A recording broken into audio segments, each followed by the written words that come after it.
ધન્યવાદ ધન્યવાદ પ્રભુ, તમારો પુષ્કળ આભાર માનીએ છીએ પ્રભુ. અમે તમારા સિંહાસન પાસે આવ્યા છીએ. આકાશની નીચે અને પૃથ્વી ઉપર સૌથી મહાન નામ, પવિત્ર નામ અમને આપવામાં આવ્યું છે. કે તમારું વચન કહે છે કે તે મને પસંદ નથી કર્યો, પણ મેં તને પસંદ કરીને તારી નિમણૂક એટલા માટે કરી છે કે ઝાડને સદા ટકે એવા ફળ આપતી રહે. પ્રભુ, આભાર માનીએ છીએ તમે તમારા પુત્રને અમારા માટે વધારી દીધો છે. અને તમારું વચન કહે છે કે તમને અમારા પર એટલો તો પ્રેમ હતો કે તમે તમારા એકના એક પુત્રને ક્રૂસ ઉપર ચડાવી દીધો. હવે જે કોઈ ઈસુમાં શ્રદ્ધા રાખે તેનો નાશ ન થાય પણ ઉદ્ધાર પામે. ધન્યવાદ ધન્યવાદ પ્રભુ ઈસુ. અત્યારે અમે કબૂલ કરીએ છીએ કે તમે જ અમારા પ્રભુ છો અને ઈશ્વરે તમને મોયલામાંથી સજીવન કર્યા હતા. એવા મહાન પ્રભુ, આજે તમે આ રૂમમાં હાજર છો, કારણ કે તમારું વચન કહે છે 2 કે તેથી વધારે ભેગા થાય ત્યાં હું હાજર છું. ઈસુ, આ રૂમમાં તમે હાજર છો માટે આભાર માનીએ છીએ. પવિત્ર આત્મા, આ રૂમમાં તમે છો, અમારી અંદર છો માટે આભાર માનીએ છીએ. પ્રભુ, તમારું વચન કહે છે કે દેવદૂતો તમે અમારી માટે મોકલ્યા છે અને એ દેવદૂતો આ રૂમમાં પુષ્કળ સંખ્યામાં છે માટે અમે તમારો આભાર માનીએ છીએ. Thank you, Lord. Thank you, Abba Putra. Thank you, Jesus. Thank you, Holy Spirit. Amen. Amen. Praise the Lord. Praise the Lord. Hallelujah. Hallelujah. 2 શબ્દો છે, ચમત્કાર અને આશીર્વાદ. ચમત્કાર અને આશીર્વાદ, આ 2 શબ્દની વચ્ચે તફાવત શું છે? પ્રભુએ પૃથ્વી સર્જી, બરાબર, 6 દિવસ સુધી સર્જન કર્યું, પછી 7મા દિવસે પ્રભુ વિશ્રામ કરે છે. તો સરોજબેન, પૃથ્વી ઉપર પહેલા આશીર્વાદ આવ્યો કે પહેલા ચમત્કાર થયો? કારણ કે ચમત્કારો તો પુષ્કળ છે, બાઇબલમાં આપણે જોઈએ છે. તો પહેલા શું આવ્યું? ઉત્પત્તિ 1:28 પહેલા આશીર્વાદ આવ્યો કે પહેલા ચમત્કાર? એનો જવાબ આપણે જોઈએ. પછી ઈશ્વરે તેમને આશીર્વાદ આપ્યા. પછી ઈશ્વરે તેમને આશીર્વાદ આપ્યા. એટલે પૃથ્વી પર પ્રભુએ માનવ બનાવ્યો અને માનવને આશીર્વાદ આપ્યા. તેમને કહ્યું, સંતતિ પેદા કરો, સંતતિ પેદા કરો, વંશ વેલો વધારો, વંશવેલો વધારો, પૃથ્વીને ભરી દો પૃથ્વીને ભરી દો અને તેને તાબે કરો, અને તેને તાબે કરો, અને દરિયાના માછલા ઉપર, અને દરિયાના માછલા ઉપર, આકાશમાંના પંખીઓ ઉપર, આકાશમાંના પંખીઓ ઉપર, ને પૃથ્વી ઉપર, ને પૃથ્વી ઉપર ફરતા ફરતા ફરતા ફરતા બધા પ્રાણીઓ ઉપર બધા પ્રાણીઓ ઉપર હકુમત ભોગવો. હકુમત ચલાવો. હકુમત, ઓથોરિટી આપી દીધી. આપણને સૌથી પહેલા પ્રભુએ માનવ બનાવીને આશીર્વાદ આપ્યો. ચમત્કાર તો આશીર્વાદ પછી આવે છે. પાપ થયું પછી ચમત્કાર આવ્યો. જો આદમે પાપ કર્યું જ ના હોત તો ચમત્કારનો તો સવાલ જ નહોતો. તમારે તમારા જીવનમાં ચમત્કાર જોઈએ છે કે આશીર્વાદ જોઈએ છે? ચમત્કાર આપણા જીવનમાં ક્યારે થાય છે? કટોકટીનો સમય હોય, ક્રાઇસિસ હોય, ત્યાં ચમત્કાર મળી જાય. આશીર્વાદ કેવા છે? એ લાંબો, આપણને આશીર્વાદ મળે છે એ લોંગ ટર્મ એની અસર રહેશે. પણ ચમત્કારની જરૂર ક્યારે પડી? તો કે છે કે પાપ થયું પછી, પાપ થયા પછી ચમત્કારની જરૂર પડી. ઇનવિઝિબલ, જે દેખાતો નથી એવો ફોર્સ દરેક બાબતમાં તમને સફળતા અને પ્રગતિ આપે, એ છે આશીર્વાદ. કરેક્ટ? હવે ચમત્કારની જો વાત કરીએ તો એમાં યહોશુઆ 5:11 અને 12 છે. બીજે દિવસે તેમણે એ ભૂમિમાં પાકેલું અનાજ ચાખ્યું. બીજા દિવસે એ લોકોએ, કોણે? ઇઝરાયેલી લોકો કે જે મિસ્રમાંથી નીકળેલા, 40 વર્ષ રણમાં હતા, ચાલતા હતા, અને પછી પ્રોમિસ લેન્ડમાં પહોંચ્યા, એ પવિત્ર ભૂમિમાં પહોંચ્યા. ત્યાં એ લોકોએ ખેતી કરી, દાણા વાવ્યા, અને પછી એમાંથી પાક ઉગ્યો. અને કહે છે કે એ વાક્ય ફરીથી વાંચ. બીજે દિવસે તેમણે એ ભૂમિમાં પાકેલું અનાજ ચાખ્યું. પહેલી વખત મિસરમાંથી નીકળ્યા પછીના આટલા લાંબા સમયગાળા પછી પહેલી વખત એ લોકોએ એ અનાજને ચાખ્યું. 40 વર્ષ ચમત્કારિક ભોજન માનના મળતું હતું અને એ લોકો કોઈ પણ મહેનત વગર એ માનના ખાતા હતા. પણ એ માનનાની ખાસિયત શું હતી? એ તો ચમત્કારથી મળતું હતું ને. એની ખાસિયત શું હતી? ચમત્કાર આપણો લાંબો નથી રહેતો. એ માનનાની ખાસિયત શું હતી કે તમે આજે માનના પડે પછી તમે તમારે ખાવા જેટલું ભેગું કરો અને માનો કે તમે એથી વધારે માનના ભેગું કરી રાખો તો બીજા દિવસે એ માનના સડી જાય. ચમત્કાર આજ પૂરતો, લિમિટેડ સમય પૂરતો. બીજા દિવસે તમે ખાવા જાઓ તો એમાંથી ગંધ આવે. આગળ વાંચો. તેમણે ખમીર વગરની રોટી અને પોંક ખાધા. ખમીર વગરની રોટી અને પોંક ખાધા. ત્યારથી માનના પડતું બંધ થયું. હા, હવે માનના પડતું બંધ થઈ ગયું. જ્યારે એ લોકોએ પોતે ખેતી કરીને પોતાના અનાજને ખાવાની શરૂઆત કરી ત્યારે માનના પડતું બંધ થઈ ગયું. પ્રભુ તમારા માટે નથી ઈચ્છતા કે તમે ચમત્કારો ઉપર જીવો. પ્રભુ ઈચ્છે છે કે તમે આશીર્વાદિત જીવન જીવો. કારણ કે પ્રભુ એ લોકોને આશીર્વાદ આપેલા કે જાઓ, ફળો, ફૂલો, અનાજ ઉગાડો અને ખાઓ પીઓ. તો પ્રભુ તો ઈચ્છે છે કે આપણને આશીર્વાદિત જીવન મળે. 5 રોટલા અને 2 મચ્છી, એમાંથી કેટલા જણને ખવડાવે છે? હજારોની સંખ્યામાં ખવડાવે છે. એ કેટલી ટંકો ચાલ્યું?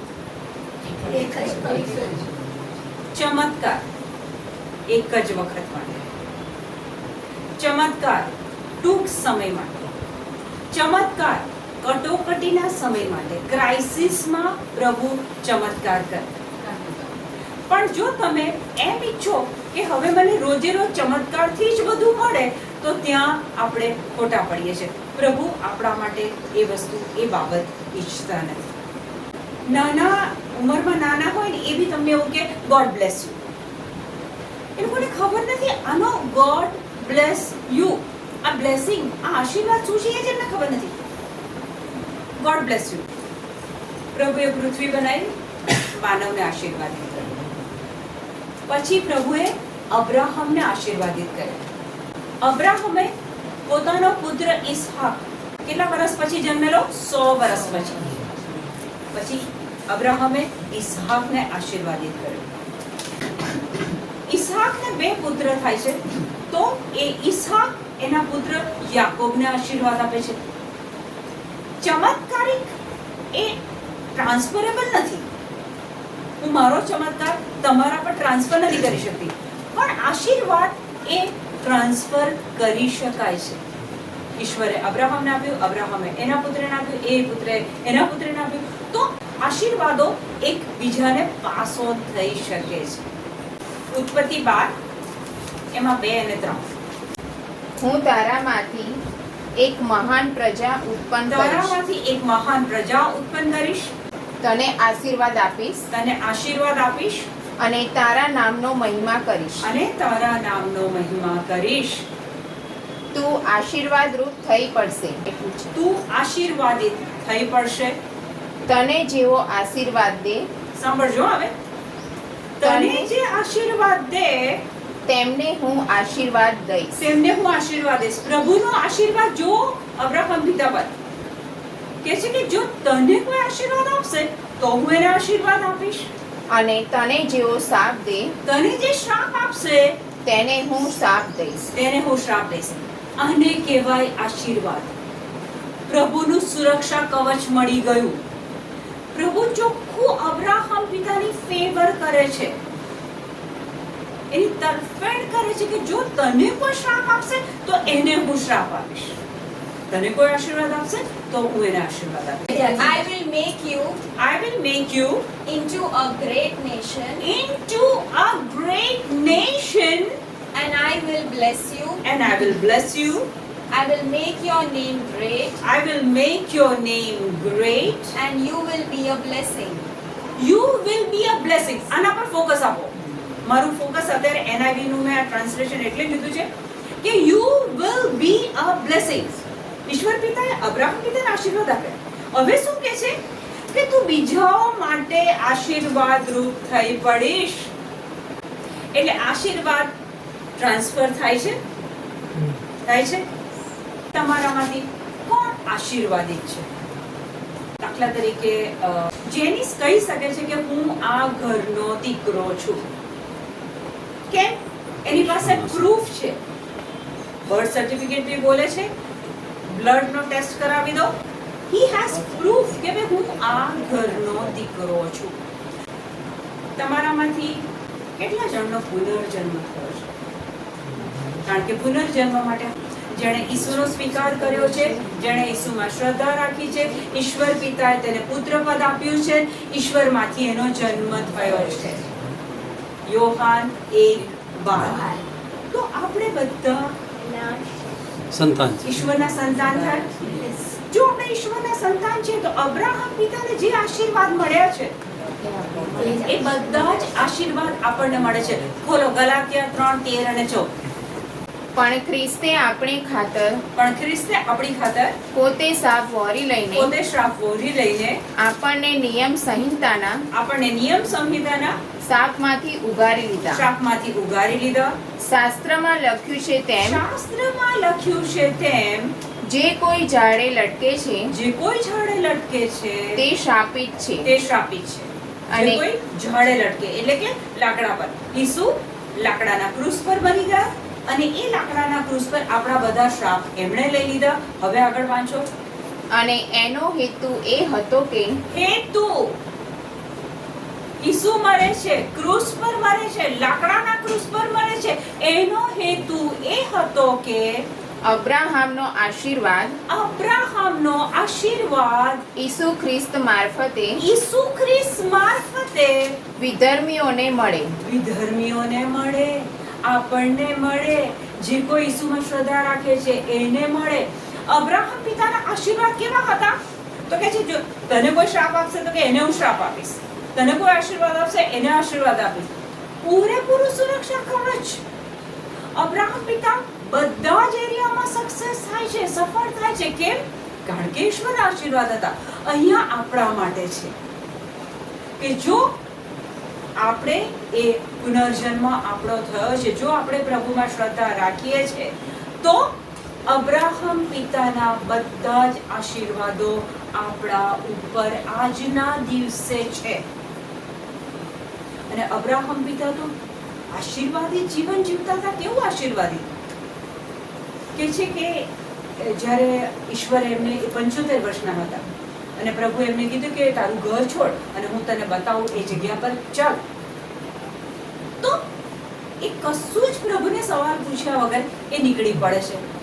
અને તે વખતે એમનો ભત્રીજો લોત એમની સાથે જાય છે. પ્રભુએ લોતને લેવાનું કીધું નહોતું પણ લોત એમની સાથે જાય છે. અને અબ્રાહમ પિતા કેવું આશીર્વાદિત જીવન જીવે. તો લોત અને અબ્રાહમ જેમ જેમ આગળ જીવન વિતાવે છે એમ બેવના પશુઓ, પ્રાણીઓ, ઢોર-ઢાંખર ખૂબ વધે છે, નોકર ચાકર વધે છે, સંપત્તિ વધે છે. પછી એક સમય એવો આવ્યો કે લોતના નોકરો અને અબ્રાહમના નોકરો ઝઘડવા માંડ્યા. એટલે અબ્રાહમ પિતા કહે છે આ ઝઘડા આપણી અંદર હોવા ના જોઈએ. તો પછી અબ્રાહમ પિતા લોતને કહે છે કે આખો બધો એરિયા છે એમાંથી તને જે પસંદ પડે ને એ તું સિલેક્ટ કર, તું ત્યાં જા અને તું જે પસંદ કરીશ એના વિરુદ્ધના એરિયામાં સામેની સાઈડ હું રહેવા જઈશ. એટલે અબ્રાહમ પિતાની માનસિકતા કેવી હતી? આશીર્વાદિત માનસિકતા. હું જ્યાં જઈશ ત્યાં પ્રભુનો આશીર્વાદ મારી જોડે છે. લોતની માનસિકતા કેવી હતી? ક્યાંથી મને કંઈક મળે, ક્યાંથી મને ફાયદો મળે, પ્રોફિટ મળે. એટલે લોત ચારે બાજુ નજર કરે છે અને એક એરિયા એવો કે જ્યાં ગ્રીનરી, ખૂબ ફળદ્રુપ જમીન, પાણી બધું જ ત્યાં મળે છે અને લોત એ જગ્યા પસંદ કરે છે જ્યાં આંખોથી જોવાય છે કે ગ્રીનરી છે, પાણી છે, જમીન ફળદ્રુપ છે, બધું જ ફાયદા એને દેખાય છે. અબ્રાહમ પિતા ક્યાં જાય છે? એક્ઝેક્ટલી એની ઓપોઝિટ સાઈડ, કે રણ છે, પાણી નથી, ફળદ્રુપ જમીન નથી, કશું જ નથી, ગ્રીનરી નથી, કાંઈ પણ નથી. પણ અબ્રાહમ પિતા જોડે શું છે? પ્રભુના આશીર્વાદ છે.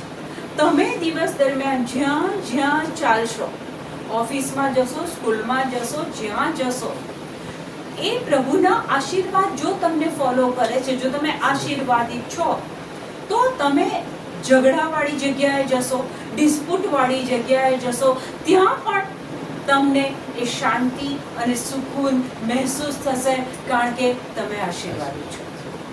હવે લોતે તો પસંદ કરી લીધી ગ્રીનરી. અત્યારનું યુથ ફોરેન જવા ઉપડ્યું છે. એમને શું લાગે છે? ઓસ્ટ્રેલિયામાં મારી લાઈફ છે. એમને શું લાગે છે? અમેરિકામાં મારા માટે બ્રાઇટ ફ્યુચર છે. કેનેડા જાઉં તો આવું થાય. એ લોકો લોતની જેમ જોવે છે કે ત્યાં જે બધું છે, હું ત્યાં જઈશ એટલે મને બધું મળી જશે. પણ જો તમે આશીર્વાદિત હશો, તો તમે ઇન્ડિયામાં હશો કે ફોરેનમાં હશો, એ આશીર્વાદ તમને ફોલો કરશે. હવે લોતે તો એ સારી જમીન લીધી, અબ્રાહમને રણ પ્રદેશ મળ્યો. થોડા વખત પછી લોત બધી જ રીતે ખતમ થઈ જાય છે અને અબ્રાહમ પિતા ડે બાય ડે પ્રગતિ કરે છે. ત્યાં ફરીથી એમના ઢોર ઢાંખર વધે છે, એમની સંપત્તિ વધે છે અને પ્રગતિ થાય છે. એટલે તમે ત્યાં જશો, ફોરેન જશો તો સફળ થશો, એ ખ્યાલ ખોટો. શક્ય છે એ ફોરેનમાં પણ પ્રભુ તમારા માટે સફળતા ઈચ્છતા હોય, યુ નેવર નો. પણ કારણ કે ત્યાં આ બધું છે અને હું ત્યાં જઈશ ને મને મળશે, એ આપણી કદાચ સમજ ખોટી હોઈ શકે. પણ જો મારા પર ઈશ્વરના આશીર્વાદ હશે, તો હું ગમે તેવી તોફાની સ્થિતિમાં પણ હોઈશ, નિષ્ફળ પરિસ્થિતિમાં પણ હોઈશ. હાથમાંથી જોબ છૂટી ગઈ હશે, અત્યારે ઘણા લોકોની નોકરીઓ છૂટી જાય છે, એ પરિસ્થિતિમાં પણ મને પ્રભુના આશીર્વાદ મારી પાછળ આવશે અને મારું જીવન ભર્યું ભર્યું, લીલોતરીથી ભર્યું, સંબંધોથી ભરેલું, હેલ્થથી ભરેલું, ઉત્સાહથી ભરેલું હશે. તમે મિરેકલ ને પકડીને બેસી રહેશો કે પ્રભુ મારા જીવનમાં ચમત્કાર કરે, તો એ ચમત્કાર તો ક્યારે જ થશે અને એ પ્રસંગ પૂરતા હશે. પણ જો તમે આશીર્વાદિત હશો, તો રોજ બરોજ તમારા જીવનમાં ચમત્કારો બનશે. જ્યાં તમે હાથ મૂકો અને સફળતા તમને લાગશે. હવે આશીર્વાદનું મહત્વ સમજવા માટે કે અત્યારના બાળકો શું સમજે છે કે મેં ડિગ્રી લઈ લીધી, મને ભરપટ્ટે નોલેજ છે, હું તો સેલ્ફ મેડ પર્સન છું. અત્યારે તમે જોઈ રહ્યા છો કે 40-45 વર્ષ થાય અને બીપી, ડાયાબિટીસ, લીવરમાં ઇશ્યુઝ છે, નળીઓ બ્લોકેજ છે. એટ ધ એજ ઓફ 40-45 ડોક્ટર્સના રિપોર્ટ આ બધા એ લોકોને મળે છે. કદાચ મા બાપના આશીર્વાદ મળ્યા નથી. મા બાપના આશીર્વાદ, ઈશ્વરે તો પૃથ્વી બનાવી, આપણને બધાને આશીર્વાદિત કર્યા છે, પણ આપણી ઉપર આપણા મા બાપ આપ્યા છે. આપણે આપણા મા બાપને કઈ રીતે ટ્રીટ કરીએ છીએ તને ખબર ના પડે. મારી નોકરી વિશે ચિંતા ના કરીશ, મારી પાસે ડિગ્રી છે, મને બધું આવડે છે, હું મારું કરી લઈશ. વચન કહેશે કે મા બાપના આશીર્વાદ વગર તમારું પૃથ્વી પરનું જીવન ડખરાઈ જાય છે. વાંચો એફેસસ 6:2. તમારા માતા પિતાને માન આપવું. તમારા માતા પિતાને માન આપવું. અહીંયા બ્રેકેટમાં એવું લખ્યું છે બેટા કે મા બાપ જો સારા હોય તો માન આપવાનું, મા બાપ તમારું કહ્યું બધું હા કરતા હોય તો માન આપવાનું, મા બાપ ભણેલા હોય તો માન આપવાનું, મા બાપની પાસે પ્રોપર્ટી હોય તો માન આપવાનું. લખ્યું છે. બાઇબલ કહે છે જે તમને મા બાપ મળ્યા છે, શક્ય છે કે તમારા મા બાપ પાસે કંઈક પ્રોપર્ટી એટલી બધી નથી અથવા કંઈક વ્યસન છે, પ્રભુ તમને એ કહે છે તમારા મા બાપને માન આપવું. ફરીથી વાંચો બેટા. તમારા માતા પિતાને માન આપવું તમારા માતા પિતાને માન આપવું એવી પહેલી આજ્ઞા છે, એવી પહેલી આજ્ઞા છે જેમાં એવું વચન આપેલું છે કે જેમાં એવું વચન આપેલું છે એથી તમારું ભલું થશે એથી તમારું ભલું થશે. મા બાપનું માન રાખશો, તમારું ભલું થશે અને તમે ધરતી ઉપર અને તમે ધરતી ઉપર દીર્ઘાયુ થશો. દીર્ઘાયુ થશો, લાંબુ આયુષ્ય મળશે. ક્યારે? મા બાપને માન આપો. આ નાની ઉંમરે અકસ્માત થઈ જાય છે, ઓન ધ સ્પોટ ડેથ થઈ જાય છે. વચન કે છે મા બાપને માન આપો, તમે દીર્ઘાયુ થશો, લાંબુ આયુષ્ય મળશે. ઉપદેશમાળા 3 એમાં ત્રીજું ને ચોથું. ઉપદેશમાળાનો ત્રીજો અધ્યાય છે. ઉપદેશમાળાનો ત્રીજો અધ્યાય આખો આ સેશન પતે ને પછી સમય કાઢજો અને ત્રીજો આખો અધ્યાય વાંચજો. મા બાપના આશીર્વાદ વિશે આખો ત્રીજો અધ્યાય છે. એટલે હું આખો અધ્યાય લઈ નથી શકતી અત્યારે, પણ એમાંથી વાંચો. ઉપદેશમાળા ત્રીજા અધ્યાયમાં ત્રીજું ને ચોથું વચન. જે પિતાને માન આપે છે જે પિતાને માન આપે છે તેના પાપ ધોવાઈ જાય છે. જે પિતાને માન આપે છે એના પાપ ધોવાઈ જાય છે. આપણાથી ડગલે ને પગલે ભૂલો થાય છે, પણ કે છે કે જે કુટુંબમાં તમને મૂક્યા છે એ બાપને જો તમે માન આપો છો તો તમારા પાપ ધોવાઈ જાય છે. પછી જે માતાને માન આપે છે જે માતાને માન આપે છે તે સંપત્તિનો સંચય કરે છે. સંપત્તિનો સંચય કરે છે. પૈસા, પ્રોપર્ટી, વેલ્થ ભેગું કરે છે. માને તો બહુ જ હલકામાં ગણી લેવામાં આવે છે. નાની નાની બાબતમાં માને રિસ્પેક્ટ આપવામાં નથી આવતું. જે વ્યક્તિ તમને સૌથી વધારે પ્રેમ કરે છે એને જ તમે તુચ્છ ગણી કાઢો છો. પણ વચન કે છે બાપને માન આપશે એ એના પાપ ધોવાશે, માને માન આપશે એને સંપત્તિ પ્રાપ્ત થશે. સંપત્તિ મેળવવા માટે કેટલી મહેનત કરો છો? કેટલી મહેનત કરો છો? બાઇબલ તો સિમ્પલ બાબત કહે છે નાનપણથી તમે તમારી માને માન આપો, એ સંપત્તિ તમારી પાછળ ચાલતી ચાલતી આવશે. જેમ અબ્રાહમ પિતા રણમાં જાય છે અને ત્યાં સંપત્તિ એમને ફોલો કરે છે, એ જ વસ્તુ બાઇબલ આપણને કરવા માટે કહે છે. જો આજ દિન સુધી આ નથી કર્યું તો આજથી આપણે યુ ટર્ન લઈએ, પ્રભુ પાસે માફી માંગીએ અને જઈએ. જે વસ્તુ બાઇબલ કહે છે એ આપણે કરીએ. પ્રભુ અબ્રાહમ પિતાને આશીર્વાદ આપે, અબ્રાહમ પિતા ઈસાકને આપે, ઈસાક યાકોબને આપે. ઓકે, હવે આ જે આશીર્વાદ હોય છે એ આશીર્વાદ ક્યાંથી નીકળે ખબર છે? અહીંયાથી નથી નીકળતા. It comes from within. It comes from within. અને અંદરથી ક્યારે આશીર્વાદ નીકળે? તમે કોઈ એવી બાબત કરો કે જે તમારા માતા પિતાને પ્રસન્ન કરે, રાજી કરે, આનંદિત કરે. એને સમજવા માટે આપણે બાઇબલનું એક એ લઈએ. બોલો ને, ઉત્પત્તિ 27. ઈસાકના 2 પુત્રની વાત નીકળે છે. એસાવ અને યાકોબ 2 પુત્રો છે. તો યહૂદી રિવાજ પ્રમાણે, યહૂદીઓના સમયની વાત કરું તો આશીર્વાદ પહેલા પુત્રને મળે. તો મોટો તો એસાવ હતો, નાનો યાકોબ હતો. હવે હું વાત કરતી હતી કે આશીર્વાદ માં કે બાપના ક્યારે મળે અથવા કે કયામાં, એ અંદરથી આવે છે, ફક્ત મોઢામાંથી નહીં. એ ક્યારે મળે છે એને આપણે સમજવાનો પ્રયત્ન કરીએ. ઉત્પત્તિ 27 એમાં 1, 2, 3, 4, 5. ઈસાક ગરોડો થયો અને તેની આંખનું તેજ એટલું ઓછું થઈ ગયું ઈસાક ઘરડો થયો અને એનું આંખનું તેજ એટલું ઓછું થઈ ગયું કે તેને દેખાતું બંધ કે થયું. તેને દેખાતું બંધ થયું. ત્યારે એક દિવસે તેણે તેણે પોતાના મોટા દીકરા એસાવને મોટા દીકરાને, એ સમયે આશીર્વાદ કોને મળે? મોટા દીકરાને. એના મોટા દીકરા એસાવને બોલાવીને કહ્યું, કહ્યું, ઓ મારા બેટા, ઓ મારા બેટા, તે બોલ્યો, તે બોલ્યો, જી હું આ રહ્યો. જી હું આ રહ્યો. ઈસાક બોલ્યો, ઈસાક બોલ્યો, હું ગરડો થયો છું. હું ક્યારે મરી જાઉં હું તે ગરડો કહેવાય થયો છું, હું ક્યારે મરી જાઉં તે કહેવાય નહીં. તે કહેવાય નહીં. એટલે તું તારા હથિયાર, તું તારા હથિયાર, બાણો બાણો અને ધનુષ લે અને ધનુષ લે અને જંગલમાં જઈને અને જંગલમાં જઈને મારે માટે કંઈ શિકાર કરી લાવ. કંઈ શિકાર કરી લાવ. આ મોટો દીકરો છે એ શિકારી છે.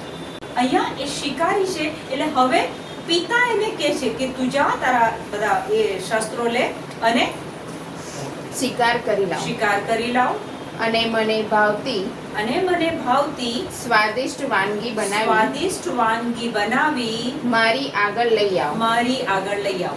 આશીર્વાદ જોઈએ છે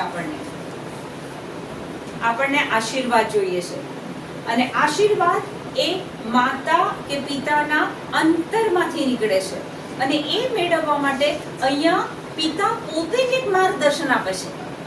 મને ભાવતી વાનગી બનાવી લાવ, પછી જેથી હું ખાઉં જેથી હું ખાઉં અને મરતા પહેલા અને મરતા પહેલા તને આશીર્વાદ આપું. તને આશીર્વાદ આપું. તો બાબત એવી બને છે કે પિતા પોતાના મોટા પુત્રને આશીર્વાદ આપવા માંગે છે. એટલે પિતા પુત્રને કહે છે જ્યાં શિકાર કરી લાવ અને મને ભાવતું ભોજન બનાવીને તું મને ખવડાવ, એટલે હું ખાઈને આનંદિત થઉં અને પછી હું તને આશીર્વાદ આપું. એટલે પહેલી એક ગુરુ ચાવી મળી છે કે માતા પિતાના આશીર્વાદ, અંતરના આશીર્વાદ જોઈતા હોય તો એમને ગમે એ બાબત આપણે કરવાની. ઓકે, હવે બાબત તો એવી બને છે કે રીબકા સાંભળી જાય છે કે એસાવ હવે હમણાં બનાવીને લઈ આવશે અને બધા આશીર્વાદ એ એસાવને મળી જશે. પણ રીબકા યાકોબને વધારે પ્રેમ કરતી હોય છે એટલે એ રીબકા શું કરે છે, પેલા પ્રાણીના પેલા વાળવાળા વસ્ત્રો એને પહેરાવી દે છે અને પછી રીબકા ફટાફટ સરસ ભોજન તૈયાર કરે છે અને એ ભોજન લઈને એના દીકરાને કહે છે કે જા તું હવે પિતા પાસે જા. પિતાને તો દેખાતું નથી. હવે પિતા શું કરે છે કે એના દીકરાની સ્મેલ લે છે. પ્રાણીના વાળવાળું એને પહેરાયું હતું એમાંથી એ ઈસાકને પ્રાણીની સ્મેલ આવે છે એટલે એ શું સમજે છે, આમ હાથ અડાડીને, આગળ આખું વર્ણન છે તમે વાંચી શકો છો કે હાથ અડાડીને જોવે છે તો બધું વાળ ને બધું આવે છે. એસાવ હેરી હતો, વાળ એના શરીરે હતા, તો એ વાળને અડે છે એટલે એમને એવું લાગે છે કે આ તો મારો એસાવ છે. અને પછી ત્યાં પિતાના આશીર્વાદ પુત્ર ઉપર શરૂ થાય છે.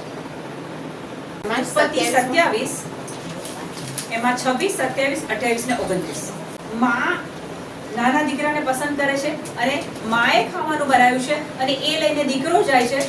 બાપ હવે આશીર્વાદ આપવાની શરૂઆત કરે છે. પછી ઈસાકે તેને કહ્યું, મારા બેટા, મારી પાસે આવ અને મને બચ્ચી કર. મને બચ્ચી કર. પિતા કહે છે મને બચ્ચી કર. આથી યાકૂબે પાસે આવીને ચુંબન કર્યું. પછી ઈસાકે તેના વસ્ત્રો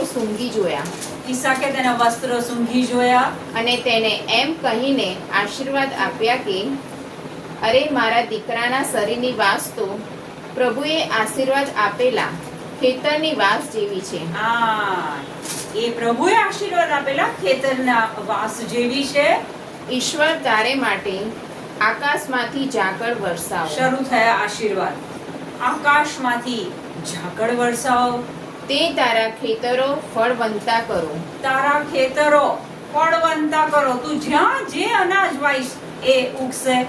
અને તને મબલક પાક, પુષ્કળ અનાજ અને દ્રાક્ષાસવ આપો. મબલક પાક, અનાજ અને દ્રાક્ષાસવ. એ વખતે દ્રાક્ષાસવ. લોકો તારી સેવા કરો. લોકો પિતાએ આશીર્વાદ આપ્યા છે. લોકો તારી સેવા કરો અને પ્રજાઓ તારે પગે પડો. તું તારા કુટુંબીઓનો ઉપરી થા. જો આશીર્વાદ મળી જાય ને તો આશીર્વાદ તમને ઉપરી બનાવે, રૂલર બનાવે, મોભો આપે. ઓફિસમાં હોય, સ્કૂલમાં હોય, ઘરમાં હોય, બિઝનેસ નાખ્યો હોય, જો આશીર્વાદ છે તમારી ઉપર તો જે તે જગ્યા પર તમે વડા બની શકો છો. પછી અને તારી માતાના પુત્રો તારે ચરણે નમો. તારી માતાના પુત્રો તારે ચરણે નમો. તને શાપ દેનાર ઉપર શાપ ઉતરે. તને શ્રાપ દેશે એના પર હું શ્રાપ ઉતારીશ. અને તને આશીર્વાદ આપનાર ઉપર આશીર્વાદ ઉતરો. તને આશીર્વાદ આપનારની ઉપર આશીર્વાદ ઉતરો. અબ્રાહમ પિતાને ઉત્પત્તિ 12 ત્યાં આગળ આ આશીર્વાદ મળ્યો છે. હવે આ આશીર્વાદ પાસ ઓન થાય છે કે તેના પર શ્રાપ ઉતારશે એને શ્રાપ, તેના પર આશીર્વાદ ઉતરશે એને આશીર્વાદ. આ છે મા બાપના આશીર્વાદ. આપણે કદી મા બાપના આશીર્વાદને જુલિયસ have we ever taken seriously? મા બાપના આશીર્વાદ છે. આશીર્વાદ હશે તો ગમે તેવી કસોટીના સમયમાં, ગમે તેવા ક્રિટિકલ સંજોગોમાં આપણે જીતી જવાના. તો આ છે આશીર્વાદ. પ્રભુના આશીર્વાદ તો આપણી પર છે જ છે. કારણ કે વચનમાં કહે છે કે જે લોકો ખ્રિસ્તમાં છે એમનું નવસર્જન થયું છે. આપણને એ અબ્રાહમ પિતાના આશીર્વાદ, એ ખ્રિસ્તે ક્રૂસ ઉપર જે બલિદાન આપ્યું એમાં એ આશીર્વાદ મળી ગયા છે. પણ આપણને ઉપદેશવાળામાં કહેવામાં આવે છે મા બાપને માન આપો, મા બાપના કયામાં રહો. જ્યારે આપણે આ આજ્ઞામાંથી ચૂકી જઈએ છે ત્યારે રોગો હાવી થઈ જાય છે, અકસ્માતો હાવી થઈ જાય છે, ડોક્ટરના રિપોર્ટ્સ આપણી પર હાવી થઈ જાય છે, સંબંધોમાં ડખા થાય છે, લગ્ન પછી ત્વરિત હસબન્ડ વાઈફ ફાવતું નથી, છૂટા થઈ જવું છે. આ બધી જ બાબતોમાંથી બચવા માટે પ્રભુએ આપણને પૃથ્વી પર મા બાપ આપ્યા છે. એમને પ્રેમ કરો, એમને માન આપો, એમના કયામાં રહો. અને ત્યાં આપણે સ્પિરિચ્યુઅલ ગોશનમાં, ફિઝિકલ ગોશનમાં આવી જવાના છીએ. હવે કદાચ એવું બી થાય કે કોઈ કહેશે કે મારા પેરેન્ટ્સ તો છે નહીં, હવે હું ક્યાં માન આપવા જાઉં? સર્ટેન પીપલ કે મારા મા બાપ નથી, મારા મા બાપ નથી, પણ આપણી પાસે એ પ્રભુના આશીર્વાદ છે. પણ એ પ્રભુના આશીર્વાદ એમને કામ નથી થઈ જતા, શરૂ નથી થઈ જતા. આપણે એ પ્રભુને ઓળખવો પડે, એ બાઇબલ વાંચવું પડે, એ ઈસુને આપણે ઓળખવા પડે, એ વચનો સાથે સંબંધ બાંધવો પડે. અને પછી એ ધોધ શરૂ થાય છે. ઈસુ કહે છે કે હું વેલો ને તમે ડાળીઓ. જો મારી સાથે સંકળાયેલા રહેશો તો તંદુરસ્તી, શાંતિ, પૈસો, આનંદ, લાંબુ જીવન બધું જ તમને મળશે. એટલે વચનો બોલવાના, વચનો લખવાના, વચનો સાથે સંબંધ રાખવાનો. We all are blessed. આપણે આશીર્વાદી છીએ.